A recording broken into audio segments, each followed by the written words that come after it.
자, 오늘은 상과 성별에 대한 주제를 가지고 함께 말씀을 나누도록 하겠습니다. 페이지 15페이지입니다. 상과 성별, 강물을 거슬러 올라가는 영역이 오늘 주제입니다. 음, 성별이라는 주제에 들어가기 앞서서 왜 성별이 필요한지 그리고 왜 상과에서 이 주제를 다루는지부터 살펴봤으면 좋겠는데, 지난 시간 2과에서 우리가 다뤘던 주제가 무엇이었습니까?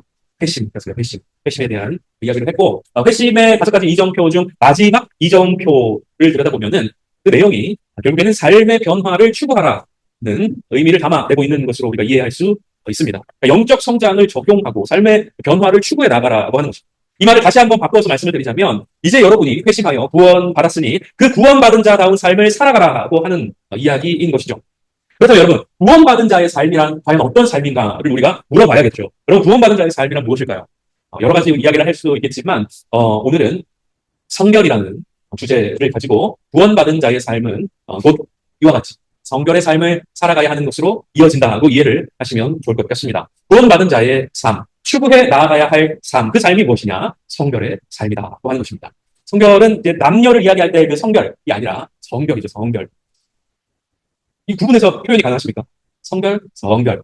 그렇죠? 어렵다. 그렇죠? 하지만 우리 경상도 분들은 가능하십니다. 그렇죠? 이의 이승, 이의 이승, 이의 이승. 네, 이런 거, 네, 우리 깜짝 놀라서 화면을 쳐다보시는 그런 건 없고요. 그렇습니다. 이렇게 표현할 수 있다는 것을 여러분께 말씀드린데, 안음과 장은 성별이고 성별이죠. 네, 물론 표준은 아니지만 그렇게 좀 구별을 해보면 좋지 않겠나 싶고, 남녀를 이야기하는 성별이 아니라 성별이라고 하는 것은 말 그대로 거룩하게 구별한다고 하는 의미를 가지고 있는 말입니다.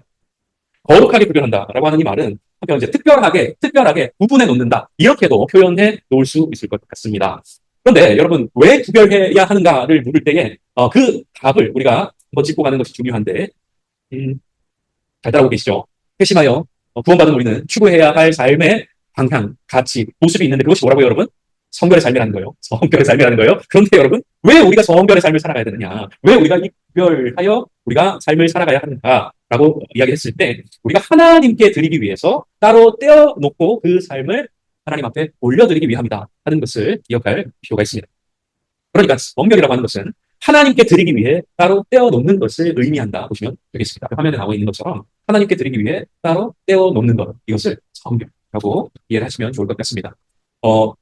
일반적으로 우리가 이 말의 문자적인 의미를 가지고 와서 거룩하게 구별하다, 사실 이 의미가 확 와닿지 않은, 왜냐하면은 영적 성장을 이해하기 위해서 영적이라는 말을 이해하는 것처럼 거룩하게 구별해야 된다고 할 때에 우리는 거룩이 무엇인가를 또 이야기해야 되기 때문에 이것이 직접적인 의미로 확 와닿지는 않는다고 하는 거예요. 그래서 우리가 이 말을 조금 풀어가지고 하나님께 드리기 위해서 따로 떼어놓는 것이라고 이해하면 좋겠다고 말씀을 드리는 것입니다.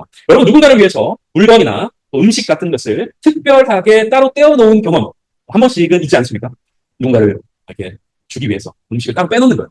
네, 어떤 경험들이 있습니까? 어떤 경험들이 있으죠? 지금은 다 충북 가셨지만, 제 고향, 아버지의 고향이 경주가 제 시골입니다. 경주. 그래서, 할머니가 살아계실 때는 부모님과 함께 경주에 종종 갔더랬습니다. 근데 이제 저희가 울산에 살고 있었고, 거리가 멀지 않았어요. 갈 때마다 아버지께서 꼭 사서 가시는 게 있었는데, 그것이 무엇이었냐? 치킨, 콩닭.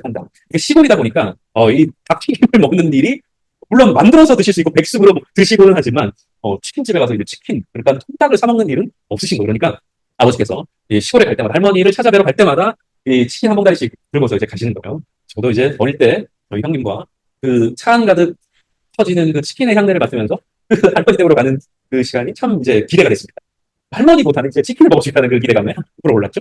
좋아했습니다. 근데 이제 할머니와 같이 이렇게 오손도손 치킨 포장을 뜯고 같이 음식을 나누어 먹으려고 할 때 항상 아이들은 어떻게 손이 먼저 일단 가해보죠.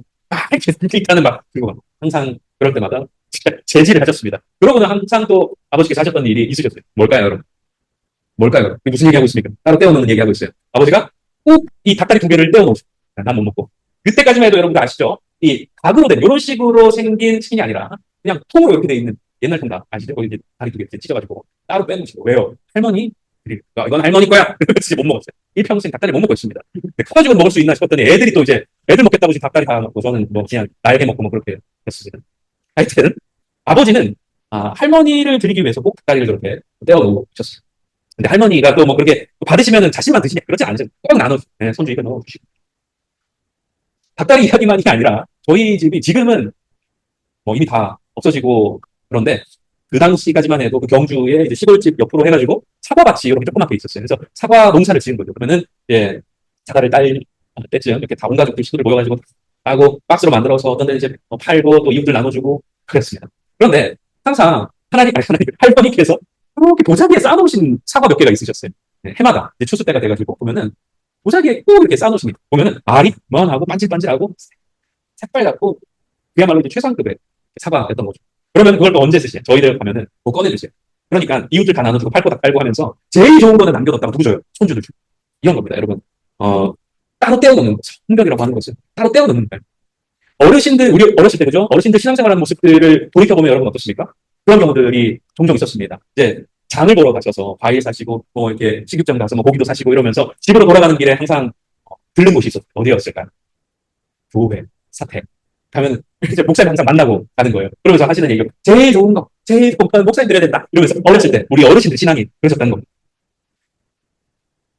뭡니까, 여러분? 특별하게 따로 떼놓는 일을 말하는 거죠. 그런데 여러분, 성별은 뭡니까? 뭐 누구 다른 사람들이 아니라 누구를 위해서 따로 떼어놓는 것을 의미한다고 지금 말하고 있습니까? 하나님을 위해서. 어릴 때 왜 설날이나 세배하고 와서 보면은 그 팥한 쇠돈을 이렇게 세뱃돈을 주신 분들이 계셨어요. 그러면 여러분, 그 쇠돈을 그냥 막 어디 가서 쓰는 게 아니라 어떻게 합니까? 그거 가지고 헌금해야 된다 그랬어요. 그거 가지고 헌금해. 쇠돈으로. 쇠돈이 없으면은 어렸을 때 다림이 이렇게 다려가지고 한 지폐로 1,000원짜리, 5,000원짜리 해가지고 헌금해야 된다. 그렇게 배웠었습니다. 조금 유난스러워 보이긴 합니다. 지금에 와서 이런 시간들을 돌이켜보고 그렇게 신앙생활 해왔던 이들의 삶을 돌아보면은 야, 뭐 그렇게까지 했어야 했어? 라고 생각이 되는 지점이 있지만 사실 그 마음, 그 중심을 생각해보면 어떨까요? 하나님께 참 좋은 것으로 따로 떼어놓고 드려야지 하는 그 순수한 마음은 참 우리가 본받아야 되는 마음인 것 같습니다. 그리고 사실 성경에도 이러한 모습들, 하나님의 것은 따로 떼어놓고 구별하고 거룩하게 하여서 드리는 장면이 굉장히 많이 등장하는 것을 볼 수 있습니다. 여러분 이 말씀을 한번 보시죠. 레위기 22장 19절입니다. 기쁘게 받으심이 되도록 하나님께서 소나 양이나 염소의 흠없는 수컷으로 흠이 있는 것이 아니라 가장 좋은 것으로 드렸다고 나오고 있고요. 그렇게 29장 36절에도 보면은 그 재물을 거룩하게 하라. 이게 무슨 얘기예요? 성별하라는 거예요. 성별해서 하나님 앞에 드리라고 말씀하고 있는 것입니다. 하나님께 드릴 것을 구별하라고 말씀하시는 거예요. 이것이 여러분 뭐라고요? 성별이라고 하는 것입니다. 물론 여러분 성별은 재물에만 해당되는 것이 아니었어요. 물건을 성별하기도 했고 사람을 성별하기도 했습니다. 성막과 그 기구들을 거룩하게 구별하라는 말씀도 있고 또 여러분 잘 아시는 사무엘도 여러분 어떻습니까? 어머니 한나가 그를 말씀을 보면 내가 그의 평생에 그를 여호와께 드리고 나시린으로 구별하여서 드렸음을 볼 수가 있는 것입니다. 레위인들도 마찬가지예요. 레위인은 구별된 자들이라고 하면서 그들은 내게 속하였고 이렇게 말씀하시는 것을 볼 수가 있는 겁니다. 여러분 하나님께서 당신께서 받으실 그 모든 것들을 구별하여 드리라고 말씀하고 있는 거예요. 그리고 여러분 오늘 이 의미 알기 하단에 기록되어 있는 로마서 12장 1절 말씀은 무엇을 하나님 앞에 특별히 구별하여 드리라고 말씀하고 있습니까? 무엇입니까? 너희 몸을 너희들이 다른 것들을 거룩하게 하여 하나님 앞에 드릴 뿐만 아니라 너희 자신의 삶도 거룩하게 구별하여서 하나님 앞에 드리라고 말씀하고 있는 것입니다. 우리 로마서 12장 1절 말씀을 같이 한번 읽어볼까요? 시작. 그러므로 형제들아 내가 하나님의 모든 자비하심으로 너희를 권하노니 너희 몸을 하나님이 기뻐하시는 거룩한 산 제물로 드리라. 이는 너희가 드릴 영적 예배니라. 로마서 12장 1절 말씀 아멘. 잘하고 계십니다. 그래서 우리가 오늘은 이 성별에 대해서 함께 이야기를 나눠볼 텐데 이 말씀 로마서 12장 1절의 말씀을 중심으로 그 말씀을 함께 나눠봤으면 좋겠습니다. 성별의 의미 첫 번째입니다. 성별은 당신의 삶을 하나님께 자발적으로 드리는 것이다. 하나님께 자발적으로 드리는 것이다. 앞서서 말씀드렸던 것처럼 하나님 앞에 나의 것을, 나의 삶을 누가 억지로시켜서 강제적으로 마지못해 그렇게 드리는 것이 아니라 자발적으로 드리는 것이다 하는 것을 볼 수 있습니다. 하단에 나와 있는 출애굽기 35장 21절의 말씀을 보면 어떻습니까? 하나님께 드릴 때에는 마음이 감동되는 그리고 자원하는 그런 심령으로 드려야 한다는 것을 우리가 알 수 있습니다. 자, 성별의 의미 두 번째는 마음의 개인적인 헌신이라는 거예요. 이 마음이라는 표현이 좀 더 모호할 수 있고 조금 더 구체적인 의미를 찾기 위해서 발호해서 중심이라고 기록해두면 좋을 것 같습니다. 그리고 덧붙여서 여기 나와 있는 사무엘상 16장 7절의 말씀도 같이 기록을 해두시면 좋을 것 같습니다. 이 말씀을 보면 어떻습니까? 하나님께서 우리 인간 한 사람 한 사람의 삶을 보실 때에는 무엇을 주의 깊게 바라보신다고 말씀하십니까? 우리의 중심을 보신다고 말씀하고 있습니다. 겉으로 드러나는 외적인 모습이 아니라 그 중심, 그 삶의 중심, 그 인생의 중심을 바라보신다고 하는 거예요. 하나님을 향해 어떠한 중심을 품고 살아가고 있는지를 들여다보신다고 말씀해주고 있는 겁니다. 그래서 성별은 그 삶의 중심을 하나님께 드리는 것이라고 또한 볼 수 있는 것입니다. 삶의 중심을 드린다. 이 말도 조금은 모호하게 들릴 수 있을 텐데 이런 겁니다. 우리의 시간을 구별해서 드리고 우리의 물질을 구별해서 드리고 내가 가지고 있는 권한과 능력과 재능을 구별해서 하나님께 드리는 것을 의미한다는 겁니다. 그런 의미에서 여러분 성별은 하나님을 향한 전적인 헌신을 의미하는 것이기도 합니다. 헌신. 성별이라고 하는 것을 우리가 구별해서 드리는 것. 이것을 다른 말로 표현하자면 헌신이라고 볼 수 있다고 하는 것입니다. 결국 성별의 삶을 살아가고 있느냐고 하는 이 질문은 하나님께 헌신의 삶을 온전히 살아가고 있느냐는 말과 같다고 볼 수가 있습니다. 자, 성별의 의미에 대해서 어느 정도 윤곽이 그려지시죠, 그죠? 자, 그렇다면 성별에 대한 그릇된 개념 몇 가지를 또 말씀을 드리는데, 성별은 갈등 없이 이루어지는 것이다. 이렇게 생각하는 이들이 있습니다. 구별한다는 것을 의미한다 했습니다. 성별이라고 하는 것은. 그런데 여러분, 구별한다는 것은 세상과 같지 않은 다른 모습으로 살아가는 것을 의미한다. 또 그렇게 볼 수 있겠죠. 그렇죠? 성별이라고 하는 것은 다르게 사는 것. 무엇과 누구와 세상과 다르게 살아가는 것입니다. 세상의 가치관, 믿음의 가치관이 그렇다 보니까 어때요? 다르니까 충돌하게 되는 것입니다. 그러니까 우리가 성별의 삶을 추구하며 살아가고자 할 때에 우리가 여지없이 피할 수 없는 일은 무엇이냐? 바로 갈등의 문제라고 하는 겁니다. 갈등이 있을 수밖에 없다는 거예요. 여러분, 이것은 또 하나님께 자신의 삶을 구별해 드린다고 하면 그 갈등을 피할 수 없음을 의미하는 것이기도 합니다. 여러분, 이 갈등이라고 하는 것은 단순히 세상이나 타인의 갈등에 국한되지 않는다는 것을 알 수 있습니다. 다시요. 우리가 성별의 삶을 살아가려 할 때에 여지없이 마주하게 되는 것은 갈등의 문제라고 했어요.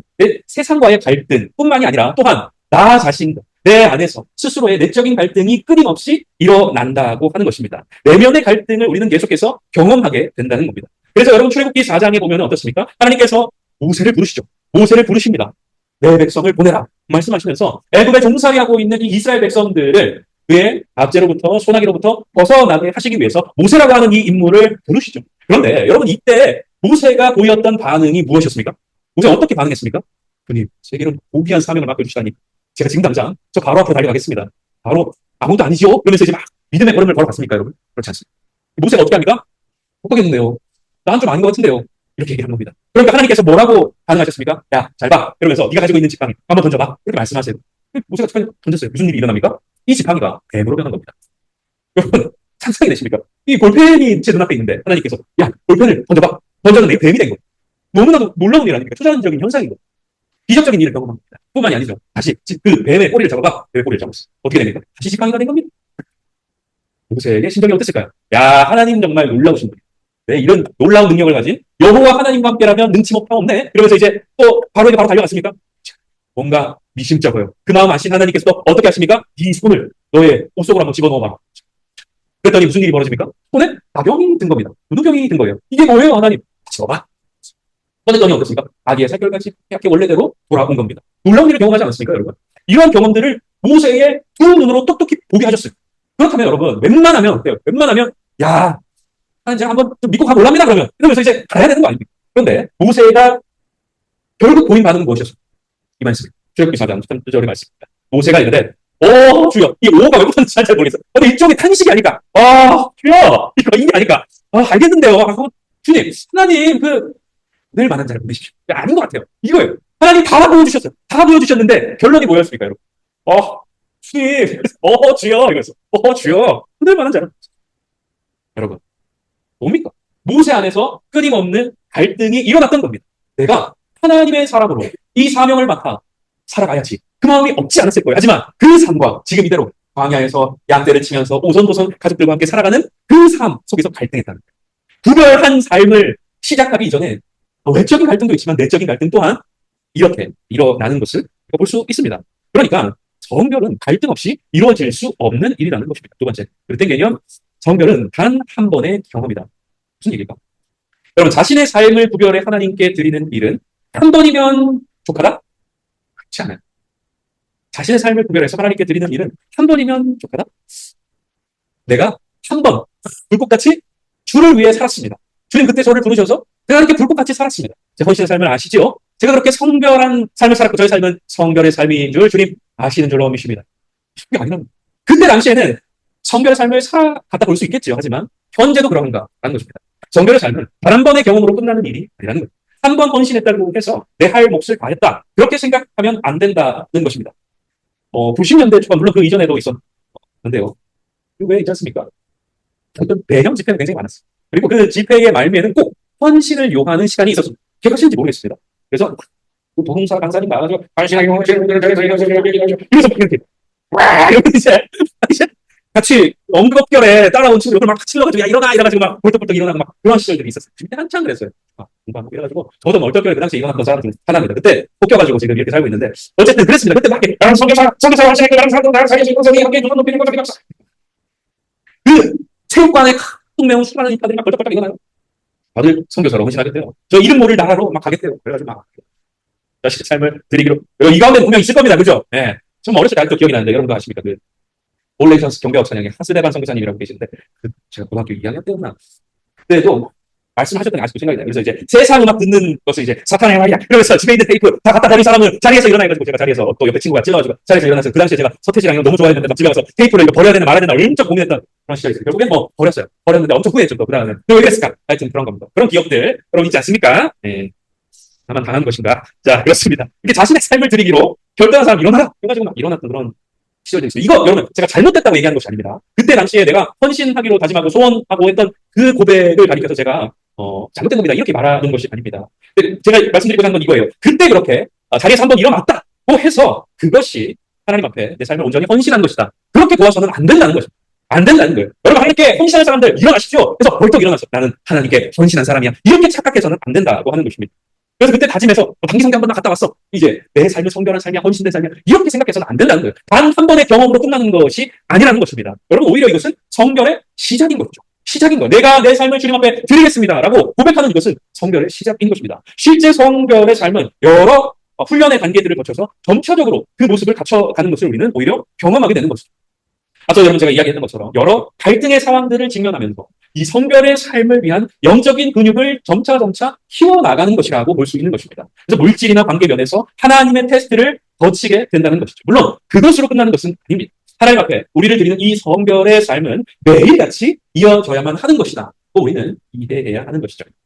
세 번째, 성별은 패심과 같다. 이 그릇된 개념이에요. 성별은 패심과 같다.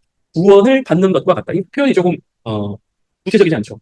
이런 겁니다. 성별의 삶이 없으면 구원도 없는 것인가? 이런 이야기를 하고 있는 것입니다. 여러분 우리가 그리스도를 믿어서 회심하며 그 즉시로 여러분 우리는 어떻게 됩니까? 구원을 받는 그렇죠?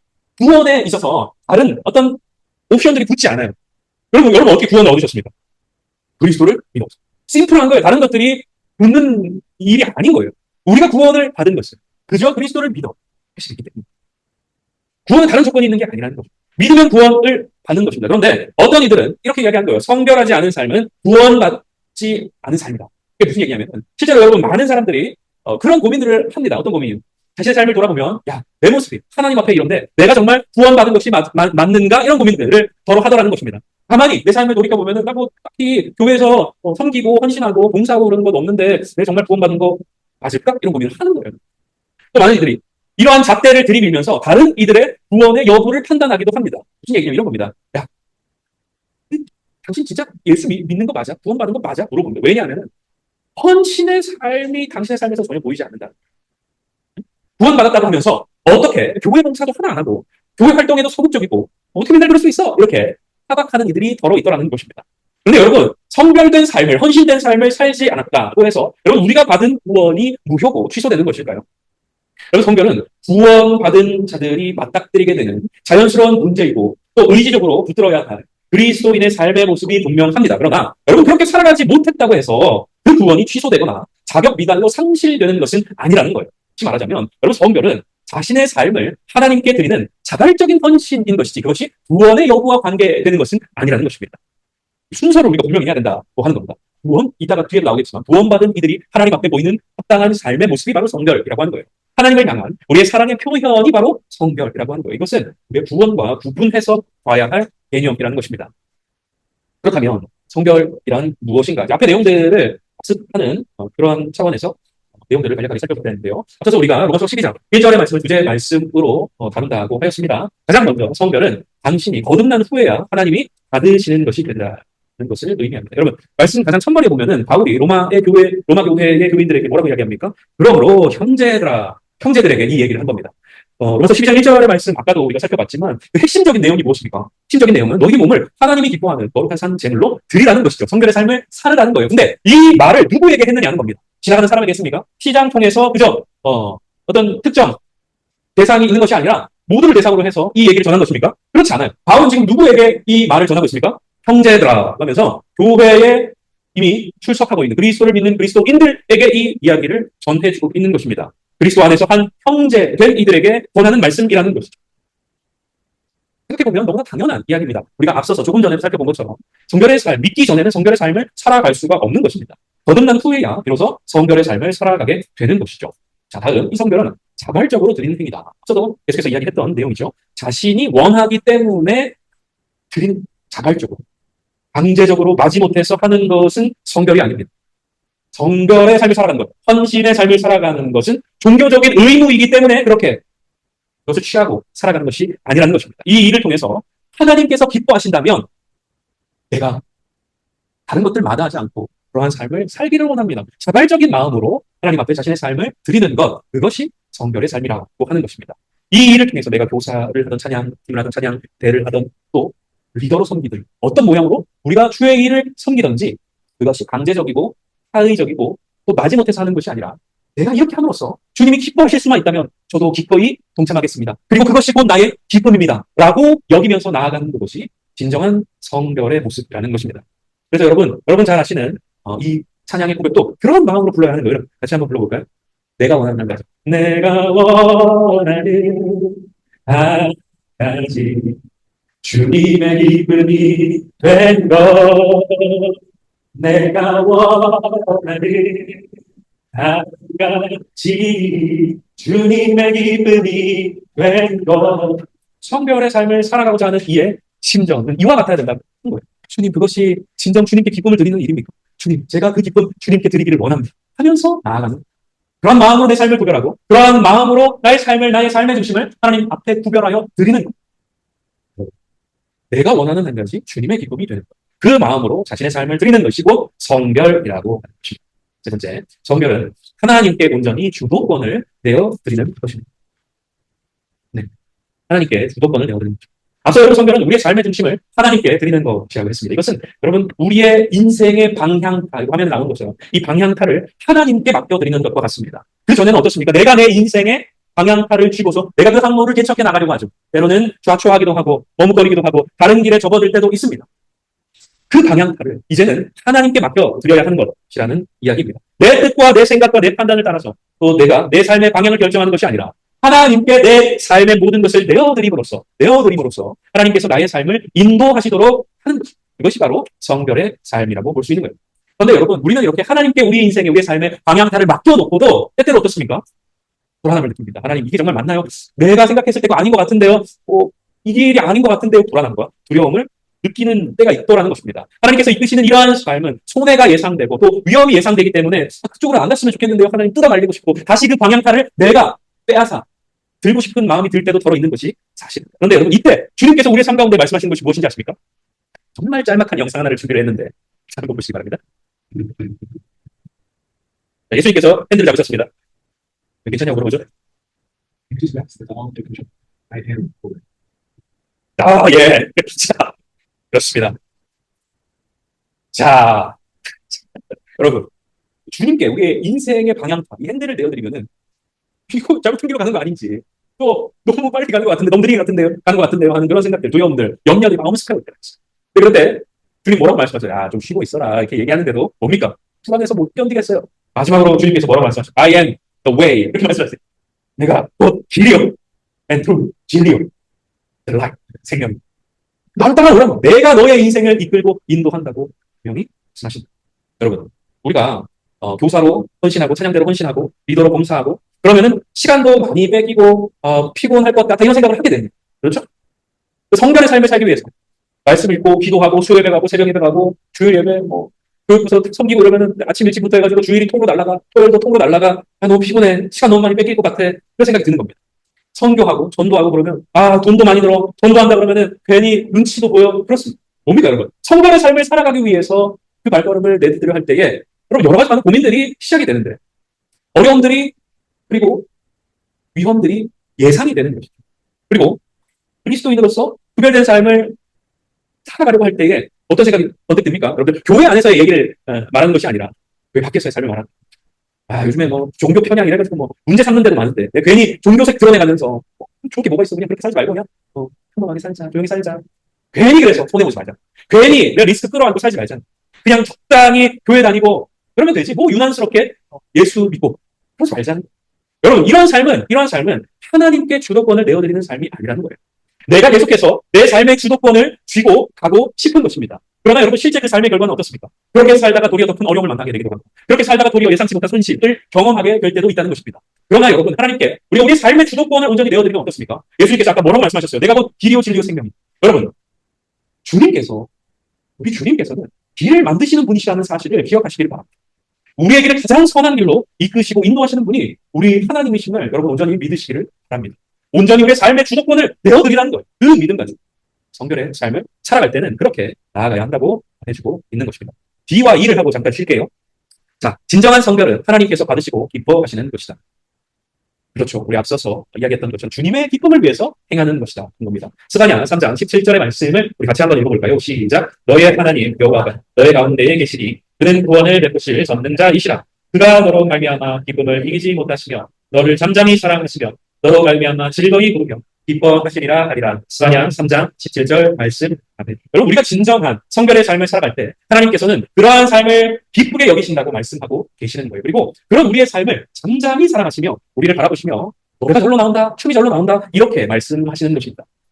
그러니까 성결의 삶을 우리가 살아가기 위해 몸부림치고 애쓰고 있는 그 모습이 하나님 보시기에 야, 너 진짜 너무 예쁘다, 너무 기특하다 그런 마음으로 그 삶을 바라보시다는 거예요. 너무 예뻐, 너무 아름다워. 지금으로 치자면 그런 삶을 살아가는 이들을 바라보시면서 뭐라고 말씀하셨어요? 기쁨을 이기지 못한대. 야, 너 어쩌면 좋냐, 진짜. 야, 진짜 너 이뻐 죽겠다, 야. 너 어쩌면 좋니? 이런 마음으로 우리를 바라보신다는 거예요. 그리고 우리를 바라보시면, 야, 노래가 절로 나오네, 절로 나오네. 그래서 막 이름을 가지고 막 노래를 지어가지고 부르시기도 하고, 막 덩실덩실 춤을 막 추신다는 거예요. 우리가 그렇게 구별된 삶, 성결의 삶, 헌신의 삶을 살아가는 그 모습을 노래만 그렇게 기쁘게 여기신다는 거예요. 요즘으로 치자면 아마도 하나님께서 천국에서 강남스타일, 그렇지? 강남스타일, 막 춤을 추고 계시는 그런 모습이 상상이 됩니다. 가사 뭐가 있는 거예요? 아름다워, 사랑스러워, 그래 너, 그래 바로 너. 하나님께서 우리 한 사람 한 사람 바라보시면 아름다워, 춤을 추시는 거야. 야, 너 진짜, 야, 너무 예쁘다. 너무 기특하다, 야. 그러면서 지금 춤이 절로 나온다. 하나님이 표현하시는 일입니다. 우리가 성결의 삶을 살아가는 그 모습이 하나님 보시기에 너무너무 예쁘다.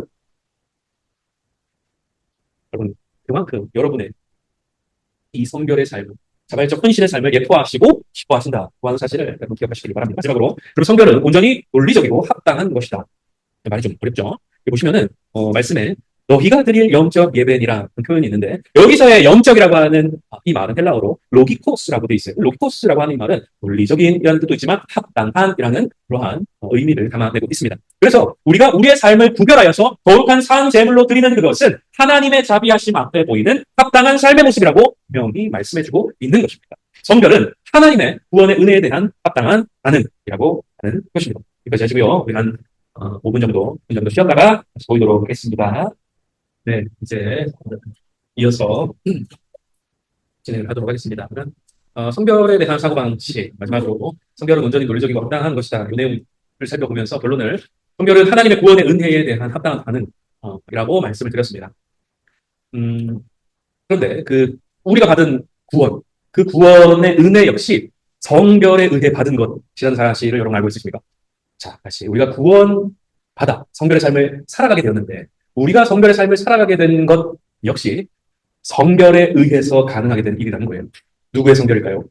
그리스도의 성결입니다. 그리스도의 성결을 통해서 우리가 구원을 얻었고 그리스도의 성결을 통해서 우리가 성결의 삶을 살아가게 되었다고 하는 겁니다. 그리스도께서 자신의 삶을 구별해서 하나님께 온전히 드림으로 그 구원을 이루셨다고 하고 있는 것이고요. 그래서 우리는 먼저 성결의 삶을 사신 주님의 성결의 삶을 들여다보면서 그분의 삶의 모습을 본받는 그런 시간을 또한 가질 필요가 있다고 하는 것입니다. 바로 이어서 등장하는 내용이 그래서 예수님의 성결에 대한 내용인데요. 간단하게 살펴보겠습니다. 예수님께서는 목적에서 성결되셨다. 좀 이제 우리말 표현으로는 매끄럽지 않은데 아버지 하나님께서 주신 목적에 따라 사셨다 이렇게 보시면 되겠습니다. 하나님께서 주신 목적, 성부 하나님께서 예수님께 이렇게 살으라고 주신 목적이 있으세요. 그 목적에 따라서 사셨다는 거예요. 요한복음 6장 38절 상반절에 보면 주님께서 이렇게 말씀하시죠. 내가 하늘에서 내려온 것은 내 뜻을 행하려 함이 아니라 아버지의 뜻을 행하려 함이니라. 이런 거예요. 그러니까 자신의 목적대로, 당신의 목적대로 사신 것이 아니라 온전히 당신의 삶을 아버지 하나님께 드림으로, 성별함으로 구원의 역사를 이루셨다고 하는 것을 우리가 볼 수 있는 것입니다. 또 예수님의 성별 다른 모습은 예수님께서는 사역에서 성별되셨다. 이 말은 맡은 사역을 위해 사셨다는 것을 의미합니다. 앞에서 다루었던 이제 목적과 사실은 같은 맥을 같이 하고 있는 내용인데요. 말씀을 보시면은 여러분 어떻습니까? 요한복음 10장 10절 말씀에도 내가 온 것은 양으로 생명을 얻게 하고 이 생명을 얻게 하는 것. 우리에게 그 생명을 나누어 주시고 그 생명에 접속시키셔서 우리를 살게 하시는 것이 그리스도의 목적, 삶의 목적이자 사역의 내용이었음을 우리가 볼 수 있는 것입니다. 세 번째, 예수님께서는 모든 생애에서 성별되셨다. 그러니까 전 생애에 걸쳐서 그 하나님의 뜻을 이루기 위해서 몸부림치셨다는 거예요. 하나님의 뜻을 위해서 사시고 죽으셨다는 거예요. 예수 그리스도의 전 생애가 바로 그와 같이 성별의 삶이었던 것을 우리가 볼 수 있다고 하는 것입니다. 아버지 하나님께서 주신 목적에 따라 사시고 맡은 사역을 위해 사시고 전 생애 동안 하나님의 뜻을 이루기 위해 사시고 죽으셨다는 거예요. 예수님의 삶은 그 시선이 어떻습니까? 온전히 하나님께 고정되어 있는 삶이었음을 우리가 깨달을 수 있는 것입니다. 당신 개인의 뜻과 계획이 아니라 오직 하나님 아버지의 뜻과 계획을 따르는 삶이었음을 우리가 알아볼 수 있다고 하는 겁니다. 모든 삶의 방향이 바로 그것을 이루는 데 집중되어 있다고 하는 것을 볼 수 있다는 것입니다. 이것이 바로 뭐라고요? 성별의 삶이라는 겁니다. 성별의 삶의 모습이 무엇인가? 예수님을 통해서 우리가 발견할 수 있다는 겁니다. 예수님의 삶을 본받아 여러분 우리도 온전한 성별의 삶을 살아갈 수 있기를 소망합니다. 자, 성장하기로 넘어가면은 여기서도 마찬가지로 이정표, 5가지 이정표가 나타나는데 가장 먼저는 자기 만족이라는 단계가 있습니다. 자기 만족은 말 그대로 나 중심적인 삶, 내 만족과 유익을 위한 삶을 살아가는 단계라고 볼 수 있습니다. 성별은 자기의 만족을 위한 삶을 추구하는 것이 아니죠.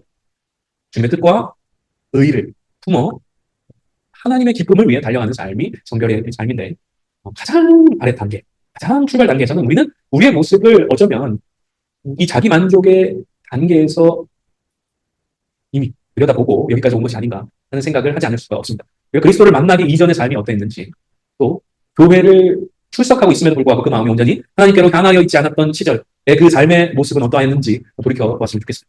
내 만족과 유익을 위한 삶을 살아가고 있었다고 하는 것이죠. 두 번째 단계에서는 갈등을 경험한 삶입니다. 성별을 위해서 이제 한 걸음을 내딛는데 그 속에서 무엇을 경험하느냐? 갈등을 경험하는 것입니다. 성별의 삶을 살기로 마음을 먹으면 자연스럽게 이 시험의 현장 앞에 서게 되더라는 것입니다. 꽤나 오래된 영화인데 1993년에 개봉한 갈리도라는 영화를 본 적 있으십니까, 여러분? 미국 영화인데 여러분 잘 아시는 알 파치노가 나온 영화입니다. 잘생겼죠, 그죠? 맞습니다. 하도 오래된 영화라서 모르시는 분들도 있으실 수 있을 텐데 이야기의 줄거리가 그렇습니다. 사람이 알파치노가 주인공 칼리토 역할을 맡았어요. 근데 이 칼리토라고 하는 사람은 누구냐면은 뉴욕의 할렘가에 있는 마약 왕이에요. 어쩌다 보니까 경찰에게 붙잡혀 간 겁니다. 30년형을 받았어요. 근데 변호사의 도움을 받아서 5년 징역 살고 이제 나오게 된 겁니다. 5년 동안 반성을 많이 한 것 같아요. 그래서 이제 출소하면서 이제 나 손 털고 깨끗하게 살란다. 그러면서 이제 새 삶을 살기로 다짐을 합니다. 그래서 평범한 삶을 살아가려고 애를 많이 쓰는데 시간이 얼마 지나지 않아서 여러분 어떨까요? 이 칼리토가 출소했다는 소식을 듣고서 예전에 같이 동업했던 이들이 또 찾아오는 거야. 좋은 건 하나가 있는데 우리 이번에 같이 한번 해보지 않을래? 이렇게 된 겁니다. 여러분 이 플롯이 일반적으로 여러분 알고 있는 범죄 영화나 조폭 영화나 일반적인 플롯이에요. 근데 제가 말씀드리려고 하는 건 뭐냐면은 이렇게 새 삶을 살아가려고 할 때에 보면은 하나같이 어떻습니까? 그렇게 깨끗한 삶을 살아가지 못하도록 가로막는 방해가 늘 존재하더라는 거예요. 여러분 우리가 성별의 삶을 살아가기 위해서 하나님의 기쁨이 되는 삶을 살아가기 위해서 한 걸음 내디딜다 치면 여러분 뭐예요? 여지없이 갈등의 상황을 우리가 맞닥뜨리게 되더라는 것입니다. 바로 이 지점인 거예요. 우리가 그 한 걸음 내딛었는데 계속적으로 갈등하게 되는 단계, 그 단계가 바로 이 단계라고 하는 것이죠. 성별의 시험이 찾아온다고 하는 것입니다. 근데 이 성별의 시험은 어떻습니까? 자기 자신에게 찾아오는 개인적인 시험이죠. 좀처럼 그 시험과 싸워 이기기가 쉽지가 않습니다. 예측하기도 어려워요. 계속적으로 내적인 갈등이 일어납니다. 여러분 하나님을 위해 온전히 헌신의 삶을 살아가려 할 때 실제 여러분 어떤 일들을 경험하게 되셨습니까? 가족의 반대. 적극적인 반대는 아니더라도 눈치를 보게 되는 그런 경우들이 벌어 있는 것이죠. 제가 이제 교육부서에 오래 사역을 해오다 보니까 선생님들하고 이야기할 기회가 많이 있었는데 교사로 헌신하면서 경험했던 이야기들 중 많은 경우 그러한 충돌과 갈등을 경험하게 되었음을 듣게 되었습니다. 아니, 무슨 교사냐고. 그냥 교회 출석 잘하고, 예수 잘 믿고, 남편 이야기죠, 남편. 내가 뭐 교회 가는 거 안 말릴게. 근데 교사까지는 아닌 것 같아. 교사까지는 아닌 것 같아. 그냥 주일날 교회 왔다 갔다 픽업하고, 차 태워주고, 애들, 교회 왔다 갔다 하는 거 다 오케이. 근데 교사는 아니지. 그럼 시간 많이 뺏기잖아. 우리 놀러 가야 되는데 주말에 나 쉴 수 있는 날이 요 주말밖에 없는데 그 시간에 좀 그렇다. 이야기하는 별도의 상황에 직면하게 되는 거예요. 요 정도면 이제 양반이죠. 이제 불신 남편, 이제 불신 부모님이 있으면 더 큰 반대에 부딪히게 되는 거예요. 애미야. 너 요즘에 얘기를 들어보니까 이제 교회를 다닌다고 하는 이야기 들었어. 우리 집안은 대대로 불교 집안이야. 불신이 충만해. 그런 거예요. 일단 상황이 직면하게 되는 거죠. 이렇게 헌신할 때만 그럴까요, 여러분? 우리가 전도하려고 할 때, 선교하려고 할 때, 앞서 얘기했던 것처럼 우리 나름대로 내 신앙의 기틀을 다시금 다져가기 위해서 말씀을 붙잡으려 할 때, 기도 시간을 따로 떼어서 하나님 앞에 구별해서 드리려고 할 때, 이 모든 순간에 여러분 뭘 경험합니까? 그냥 순탄하게 다 우리가 뜻한 대로, 계획한 대로, 마음먹은 대로 다 순조롭게 이루어지던가요? 그렇지 않아요. 때로는 나의 게으름이, 그죠? 그 순간은 가로막기도 해요. 내가 추구하던 어떤 바와 충돌하게 될 때에 또 그 꿈이 뜻이 좌절되기도 하는 것을 우리가 경험하는 것입니다. 여러분, 우리가 성결의 삶을 살기로 마음먹을 때는 바로 이렇게 반드시 성결의 시험이 찾아오게 되더라는 것입니다. 이렇게 갈등의 시간을 지나고 있는 분들이 이 가운데도 계시리라고 생각을 합니다. 그러나 여러분 뭡니까? 이 시험을 통해서 어떤 마음을 품게 됩니까? 이 시험을 지나면서 그 마음이 더 단단해지는 거예요. 주를 향한 우리의 마음이 더 단단해지는 거예요. 때로는 내가 한 발 물러서야 될 때도 있어요. 남편의 반대가 너무 심해. 한 발 물러나야 될 때도 있어요. 근데 성결의 삶을 살아가는 일에 제동이 걸릴 때도 있어요. 하지만 앞서서도 뭐라고 말씀드렸습니까? 한 번에, 단시간에 이루어진 것이 아니라 훈련의 과정을 지나서 성결의 삶을 살아가게 되는 거예요. 괜찮아요. 괜찮다는 거예요. 그러나 여러분 그런 과정을 통해서도 여러분 하나님께서는 우리의 마음과 우리의 영적인 근육을 단단하게 만들어주시고 또 그 마음이 변화되는 계기로 삼아 주시더라고 하는 것입니다. 갈등의 단계에 머물러 계시는 분들이 혹시 계시는지 생각해 보시길 바랍니다. 세 번째는 희생입니다. 희생은 그런 시험의 시간을 지나서 마음을 굳히고 이제는 헌신의 삶을 살아가기로 다짐하는 거예요. 여러 희생을 각오하는 단계라고 보시면 되겠습니다. 그러니까 갈등에서는 그야말로 갈등만 하는 단계, 갈등을 경험하는 단계인 거예요. 갈등하고 있는 단계인 겁니다. 그 단계에서 이제 내가 다른 모든 옵션들을 선택할 때에 받게 되는 그런 불이익, 그런 희생들을 내가 감수하겠노라 하면서 발을 내딛는 것이 바로 이 희생의 단계다고 하는 것입니다. 여러분들은 지금 갈등의 단계인지 희생의 단계인지 한번 생각해 보시기를 바랍니다. 네 번째는 제자도의 단계입니다. 제자도. 요즘 여러 선택지 중에서 그리스도를 선택하는 단계입니다. 자신의 것들을 포기하고 자기 십자가를 붙드는 단계다. 그러니까 실제 제자로의 삶을 살아가는 것. 마음 먹은 것에 그치는 것이 아니라 내가 희생을 각오하리라 여기까지 먹는 것이 아니라 실제로 내가 그 삶을 제자의 삶을 살아가는 거예요. 이 순간도 굉장히 치열한 일들이 우리 삶 가운데 일어나는 것을 볼 수가 있습니다. 여전한 고민과 염려와 두려움이 우리 삶을 휘감고 있는 것을 경험하고 있는 그런 단계입니다. 그럼에도 불구하고 뭐예요? 뿌리치면서 앞으로 나아가는 겁니다. 그거예요. 이게 바로 제자도의 단계라고 볼 수 있습니다. 제자도의 단계를 지날 때에 여기 보면은 사람, 소유, 장소, 권력, 목적을 드리라고 했는데 결국에는 자신의 삶을 온전히 하나님께 올려드리라는 이야기인 거예요. 나의 그 성결의 삶을 살아가려 할 때에 염려되는 관계에 대한 염려, 소유에 대한 염려, 계획, 고민들 모든 것들을 다 하나님께 맡겨드리는 것입니다. 그리고 내가 어디에 있든지 그게 중요한 것이 아니라고 여기는 것입니다. 내가 롯데대에 있어. 내가 해외에 나와 있어. 그러면서 그 성결의 삶을 살아가기에 머뭇거리는 것이 아니라 모든 것, 내가 어디에 있든지 상관없어. 내가 저 멀리 선교지에 있든지 대한민국에 있든지 멕시코에 있든지 상관없어. 내가 온전히 내 삶을 하나님 앞에 올려드릴 거야. 라고 소망하면서 나아가는 그런 단계입니다. 하나님 영광 위에 이 삶을 드리는 힘과 지위와 능력과 재능을 온전히 하나님께 올려드리는 것이 가장 중요한 삶의 가치라고 여기면서 나아가는 것. 그것이 바로 이 제자도의 단계다. 것입니다. 참 제자가 되는 길은 참 쉽지가 않은데요. 그래서 그 유명한 빌리그레엄 목사님도 뭐라고 이야기했을까요? 구원은 공짜다. 그러나 제자도는 우리가 가진 모든 것을 요구한다. 이러한 이야기를 남겼습니다. 구원은 공짜예요. 그러나 제자도는 우리가 가진 모든 것을 요구한다고 하는 것입니다. 마지막으로 성결의 이정표. 종의 단계가 있습니다. 종의 단계. 여러분 구약에서는 천년만년 종으로 사는 것이 아니라 희년이 있었죠. 희년. 예, 그래서 해당될 수가 있었습니다. 종으로부터, 종의 신분으로부터 벗어날 수 있었던 것이죠. 그런데 나는 자유인이 되지 않겠노라. 그러니까 난 계속 종으로 살 겁니다. 라고 하는 이들이 있었던 겁니다. 그들이 그 법에 따라서 계속해서 종으로 살아갈 수 있도록 제도를 마련해 주었는데 그 결단의 표시로 어떤 행위를 하였느냐. 송곳으로 그 길을 뚫습니다. 예, 문틀에다가 문설 쭉 앞으로 데리고 와서 그것에다가 송곳으로 그 길을 뚫을 것이다. 아프지 않을까요, 여러분?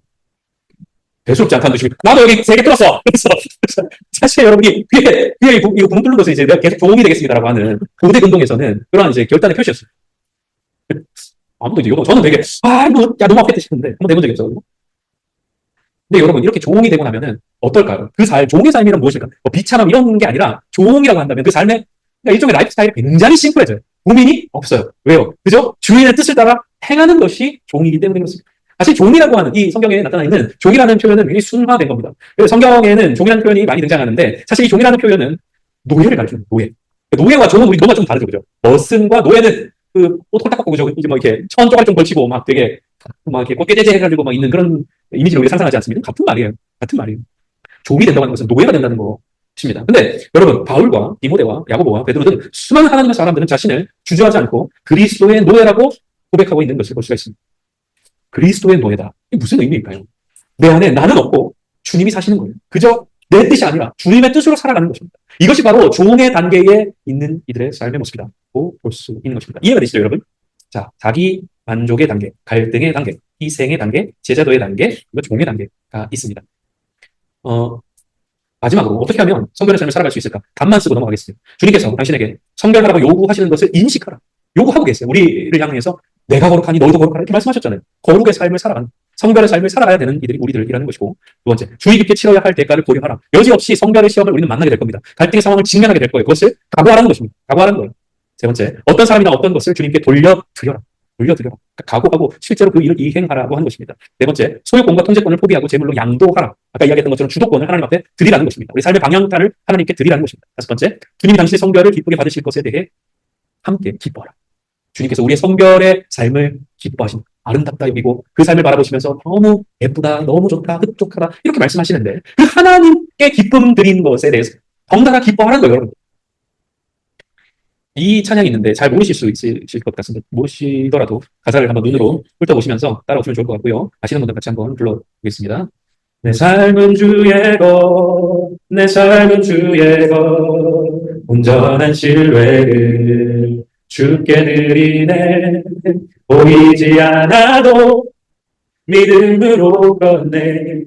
주 영광 바라보며 주만. 한 번 더 찬양할까요? 내 삶은 주의 것에, 내 삶은 주의 것, 내 삶은 주의 것, 온전한 신뢰를 주께 드리네.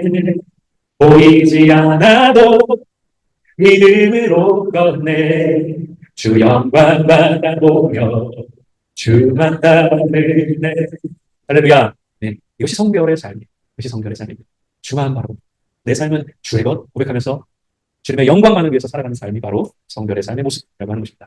시간 우리 돌아보기 시간을 넘어서 나눔 질문 시간을 바로 지나갈 텐데 1번과 2번 그리고 마지막 5번의 질문을 가지고 개인적으로 먼저 좀 고민을 해봐 주시고 조언들과 함께 나눔의 시간을 갖도록 하겠습니다. 1번과 2번 그리고 5번이고요. 나머지 3번과 4번은 또 따로 시간을 내서 고민을 한번 해봐 주시면 좋을 것 같습니다.